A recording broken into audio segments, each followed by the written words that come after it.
place that you can go when you're feeling some kind of illusion has taken over your mind. See, the mind can be your best friend, or your mind can be your worst enemy. But deep within is that presence of love that absolutely is love. And that presence that is deep within is your very knowing of this truth that love is. You can play crazy from time to time. I know how it is. You can get caught up in situations and circumstances, and your mind becomes your enemy. And in this, you start pretending that things are real that are not real.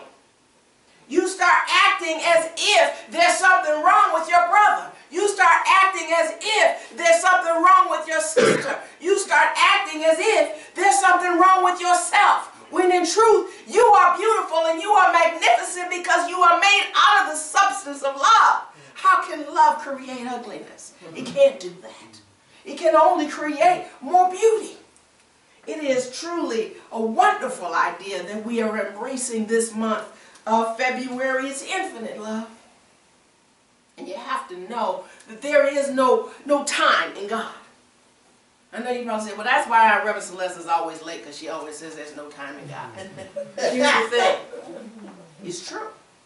There is an absolute knowing of infinite from the space of God consciousness. And in this, there cannot be any limit to God. Can you imagine that there could ever be a limit to God? Because if God were limited, then it would be limited by time. If God were limited, then it would be limited by space. And there is no way that God is only in one place and not another. There is no way that God is in only in one time and not another. And so what we have to come to know is that love is infinite. And so as we've been exploring this topic this month, I started with my infamous Super Bowl talk, which is never the same talk, but it's around the same substance. It's the very same talk that I gave when we started this center 7 years ago, in the 1st of February. And this particular talk was entitled Field Goal. F-E-E-L, not F-I-E-L-D. Field goal. Feeling is the goal. Feeling is that dimension of you where your real truth is hanging out. Feeling is that dimension of you where love is hanging out. Feeling is not the same as emotions. Emotions are generally reactions to circumstances, situations, or conditions. But feelings are eternal. Feelings like peace. Peace will never die.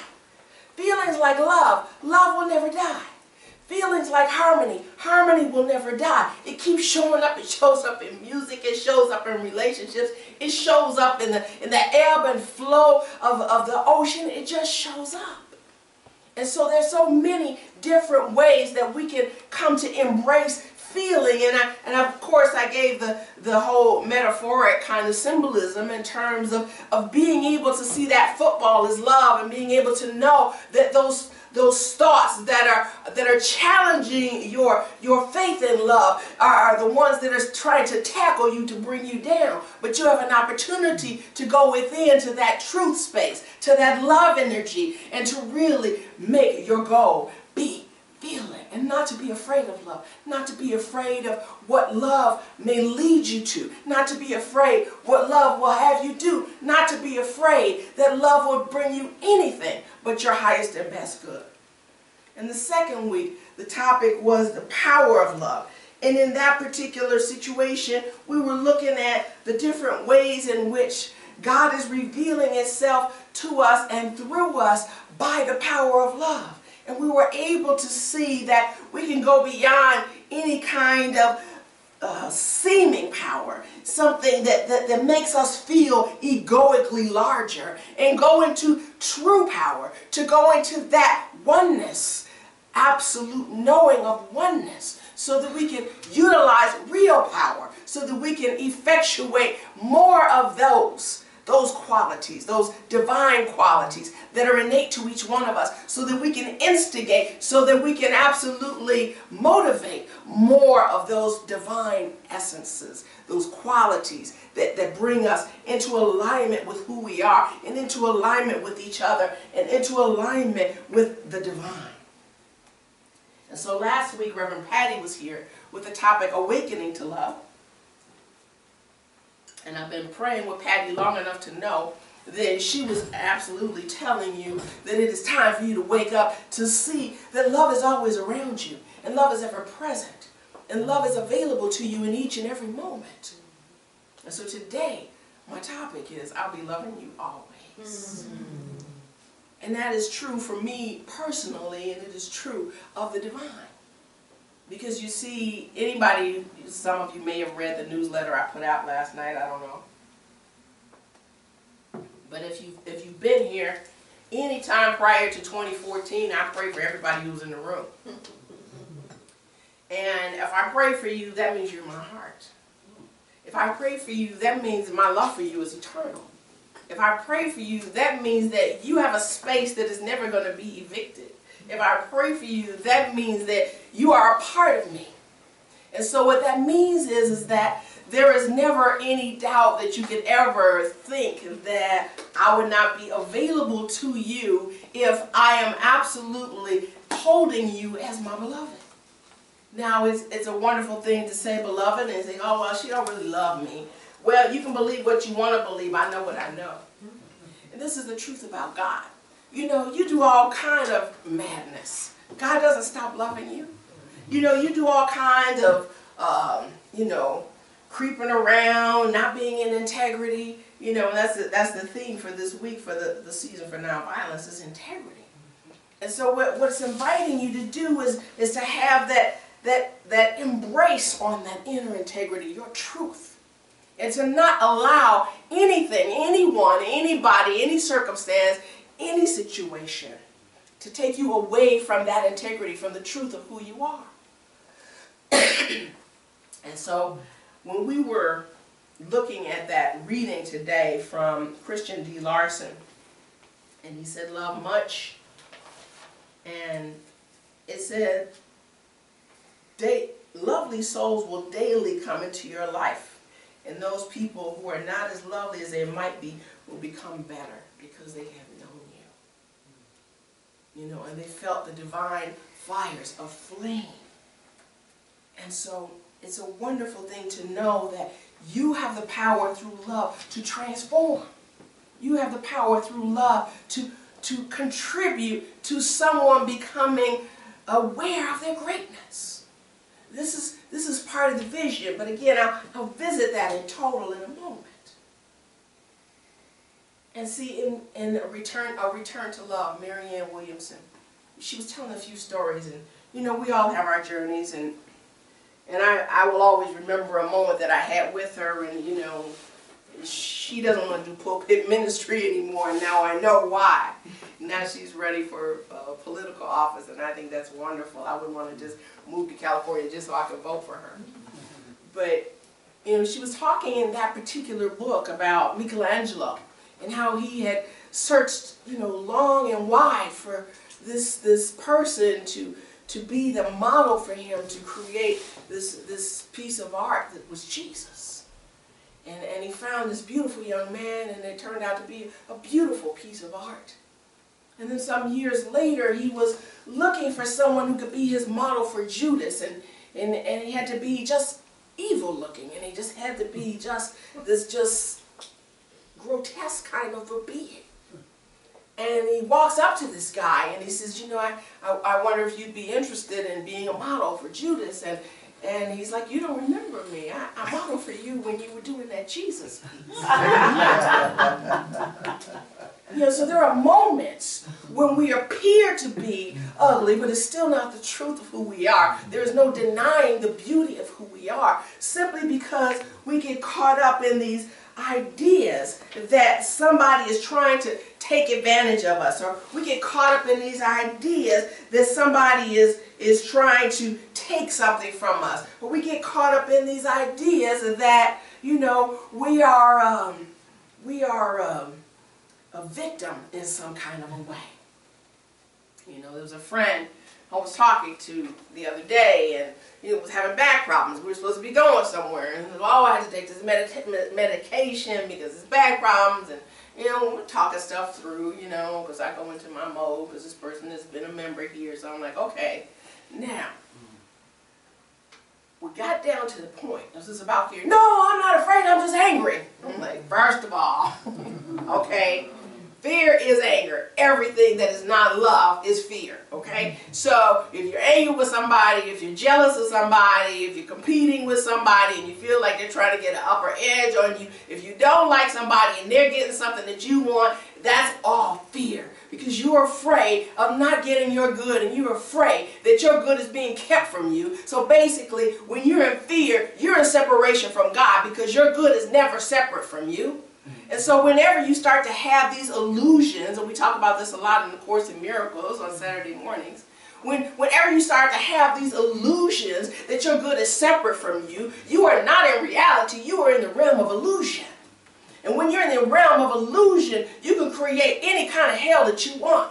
But when you return to love, when you get into the realm of heaven, when you get into the realm of love, then you are absolutely co-creating and producing more and more of what you are, and more of the substance of the divine energy.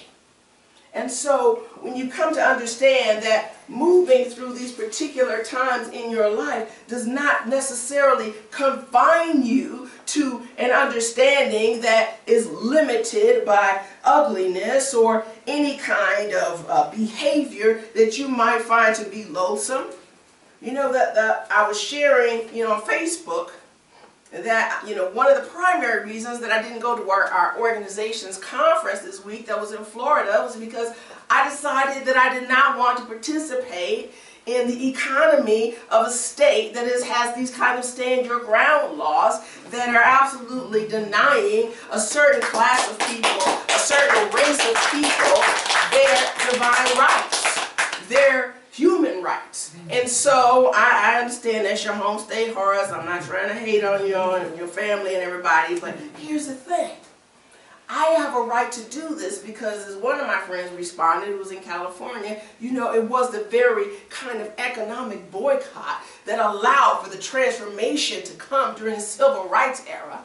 And unless we are willing to remember what it takes when we stand for love, it doesn't mean that we're against anybody. It means that we're for something. Because Ernest Holmes did say, I would rather have people for something rather than, you know, people against something. Because then we could really do something that is really important, really be able to download the kingdom of heaven on earth.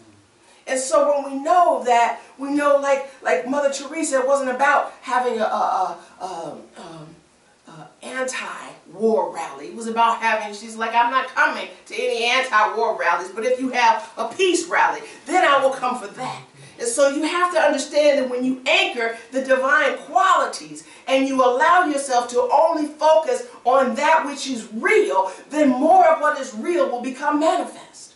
And that's exactly the same kind of thing that Christian D. Larson was saying about the people that you're around. When you allow yourself to come from a place of love every possible moment that you can, then even the people around you will start to transform, simply because the energy that you are emitting is something that they can relate to because it is in them, and it is a magnet that is bringing them back to themselves so that they can remember how to show up as divine love, how to show up as perfect peace, as an expression of the divine.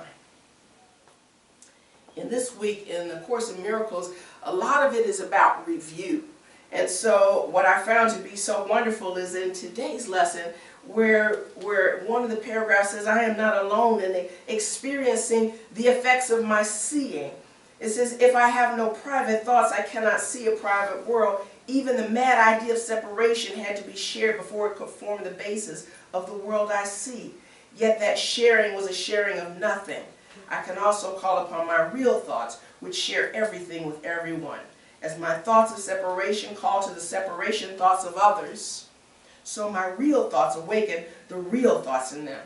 In the world, my real thoughts show me will dawn on their sight as well as mine.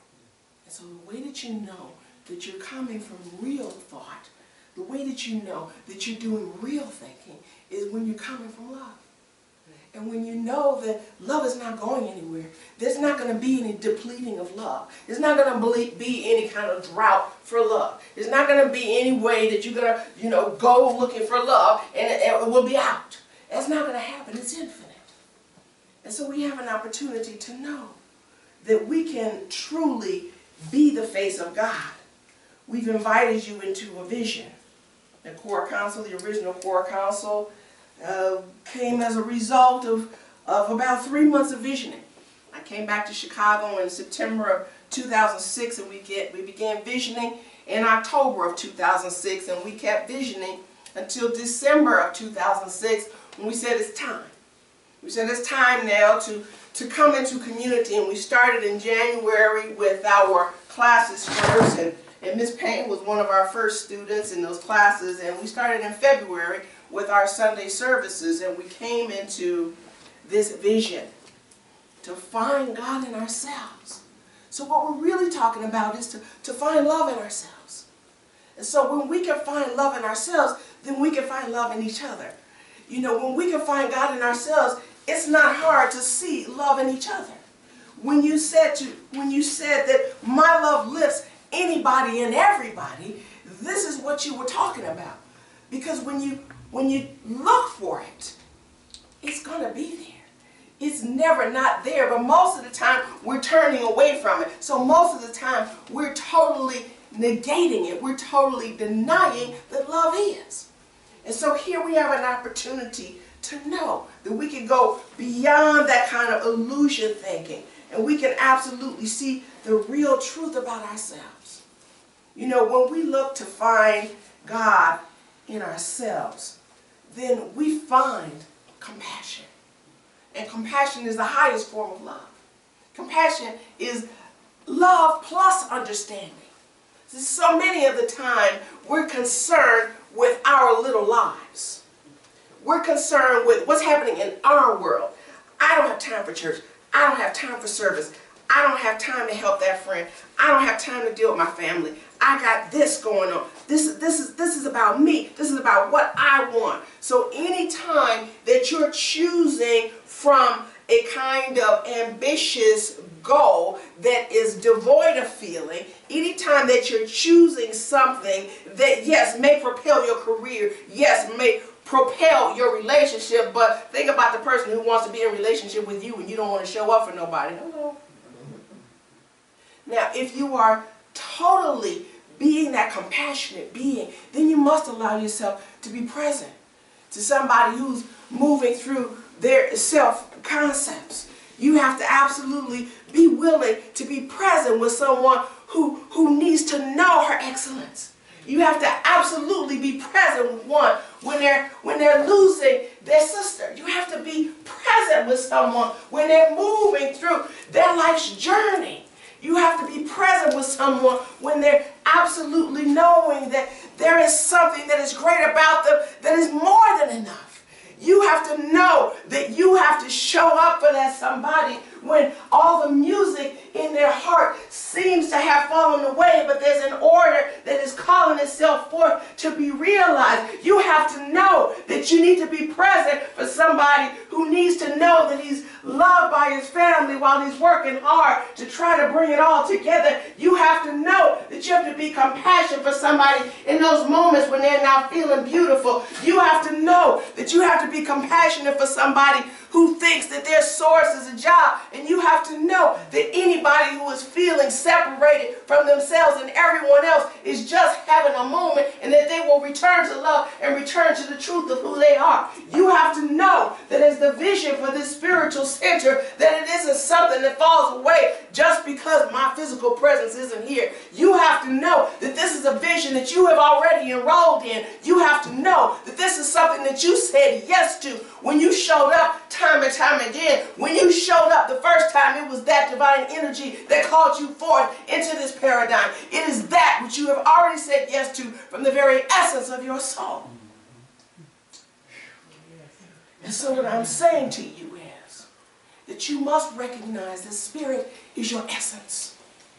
I don't care who you think you are according to your vocation. I don't care who you think you are based on your family or what your family has or doesn't have. I'm not saying who you are is dependent upon what religious affiliation that you have. I am absolutely saying that spirit is your essence. And the spiritual practices that you've been taught, the spiritual mind treatment that you've been taught, the visioning that you've been taught, the meditation that you've been taught and given a variety of different ways to approach any of these spiritual practices. The very act of enrolling in spiritual classes. All of these 6 keys to a spiritual life that is expansive. Tithing is a spiritual practice that you've been taught, and we've had prosperity courses every year. More than one in some years. And some of you have participated in them now. And what I know is that you know this truth. And I'm knowing that there's a level of you that will not forget that. And I'm counting on that. There's a level of you that will continue to seek to remember this. And I am knowing that all of the wisdom teachings that have been presented to you, from the science of mind, from the Bible, from the Quran. I remember doing a whole month of the Quran in September when that man in Florida was talking about burning the Quran. And so all of these texts I've given you, from the Tao Te Ching, from Buddha writings, from all of these different ancient wisdom teaching that have been absolutely implanted in the psyche of your soul. They are there. And the grace of God, which we already know is infinite, is there. So all that is left for you to do is step on top of that and stand in your greatness. I gave this story last week, but I don't think I've given it here before. Maybe I have, if you've heard it before. Oh well. I guess you need to hear it again. There was a donkey that fell in the well. This farmer had a donkey that fell in the well. And the donkey was crying, you know, going, you know, they make all those horrible sounds, like crying, and so, you know, and the farmer was trying to get his neighbors and see how they could help, and then he was like, you know what, that donkey's just old. You know, he's just going to have to die in that well. And so he said, well, neighbors, come on, let's just bury him in the well. And so they start digging, and they start throwing dirt in the well, and the donkey's like crying. He's realizing what's happening. He starts crying, just like really, really loud, like, ah! Right? And so then all of a sudden it becomes really quiet. And so they keep shoveling in, and they're shoveling this dirt in. Every time they shovel, he steps on top of that pile of dirt. He starts shoveling, he steps on top of that pile of dirt. He keeps shoveling every time he gets higher until he eventually comes out of the well.